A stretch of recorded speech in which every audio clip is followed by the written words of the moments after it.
أعوذ بالله من الشيطان الرجيم. بسم الله الرحمن الرحيم.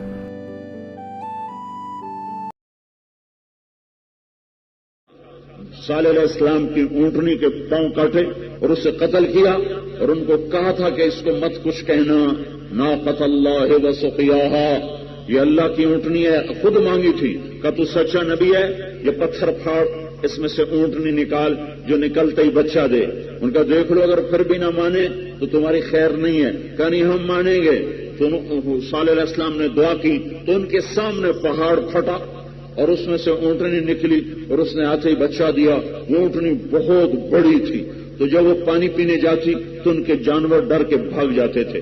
تو انہوں نے کہا اونٹنی ختم کرو۔ تو حود علیہ السلام نے صالح علیہ السلام نے فرمایا ایمان نہیں لائے ہو تو اونٹنی کو کچھ نہ کہنا، اگر اسے کچھ کہہ دیا تو پھر تمہاری خیر نہیں ہے، پھر تمہاری خیر نہیں ہے۔ تو ایک عورت کی بہت زیادہ بکریاں تھیں، اس کی بکریاں پانی پینے جاتی، وہ ڈر جاتی اونٹنی کو دیکھ کر، تو اس نے اعلان کیا جو صالح کی اونٹنی کو قتل کرے گا میں اسے 100 بکریاں بھی دوں گی اور اپنی بیٹی نکاح میں دوں گی۔ عورت کا لالچ بڑے بڑے انسانوں کو اڑا کے رکھ دیتا ہے، پاگل بنا دیتا ہے۔ ایک شخص قیدار وہ چھپ کے بیٹھا، جب وہ اونٹنی آئی اور اس نے آ کے پانی پیا تو اس نے چاروں پاؤں اس کے کاٹ دیے۔ جو ہی چاروں پاؤں کاٹے تو یہ اندھیرا چھا گیا۔ تو صالح علیہ السلام پکارے ہے، انہوں نے وہ کر دیا۔ فکذبوہ فعقروہا فدمدم علیہم ربہم بذنبہم فسواہا ولا یخاف عقباہا، کہ انہوں نے مار دیا اونٹنی کو، بدبختوں نے تباہی کو دعوت دی۔ پکڑو اس کے بچے کو، پکڑو، بھاگو بھاگو۔ جو ایمان لائے تھے نا اس کے بچے کو پکڑو، تو وہ لوگوں نے دوڑ لگائی بچے کے پیچھے، بچہ آگے آگے، لوگ پیچھے پیچھے۔ تو وہ تیز رفتار، آخر اونٹنے کے بچے کو پکڑنا کوئی آسان۔ تو جب وہ بھاگا کدھر، جس پہاڑ سے ماں نکلی تھی ادھر کو بھاگا، اور جب وہ وہاں پہنچا تو اس نے بستی کی طرف منہ کر کے 3 دفعہ چیخ ماری زور سے، تو پہاڑ پھٹا، اس نے چھلانگ لگائی اور پھر غائب ہو گیا۔ جب واپس آئے ان کا کیا ہوا، کہا جی اس نے 3 دفعہ چیخ ماری، پہاڑ پھٹا اور اندر کا 3 دن انتظار کرو، تیسرے دن تم پہ عذاب آئے گا۔ وہ ایسے کم وقت تھے، بجائے ایمان لانے کے عذاب کا انتظار کرنے لگے۔ اچھا دیکھتے ہیں جب آئے گا تو دیکھتے ہیں۔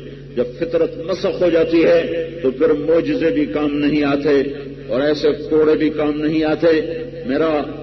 میں نے دیکھا ہے انسانی تاریخ میں لوگ معجزات کو دیکھ کر ایمان نہیں لائے، ہمیشہ دعوت کے ذریعے سے ایمان آیا ہے۔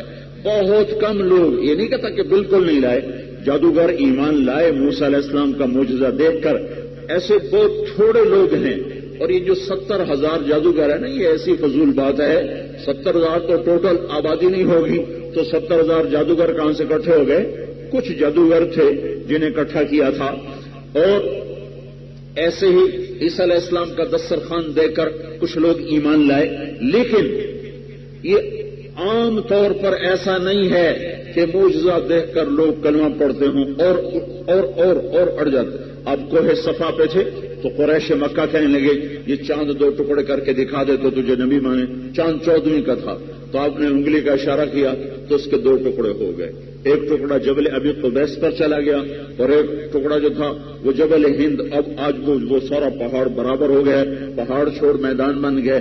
ایک ٹکڑا ادھر چلا گیا، سب اپنی آنکھوں سے دیکھ رہے ہیں کہ چاند 2 ٹکڑوں میں تقسیم ہو کر جا چکا ہے، پھر ان کے سامنے آ کر یوں ملا، ایک آدمی نے کلمہ نہیں پڑھا اور کہنے لگے تیرا جادو تو چاند پہ بھی چل گیا۔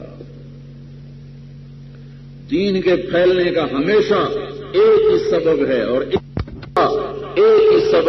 ایک ہی رہے گا، وہ دعوت ہے کہ اللہ کا پیغام لے کے جانا اور اس کے لیے ذلت اٹھانا اور اس کے لیے لوگوں کے آگے جھکنا، یہ پیغام ہے۔ اسی سے زندگیوں کو اللہ تعالیٰ پلٹا دیتا ہے۔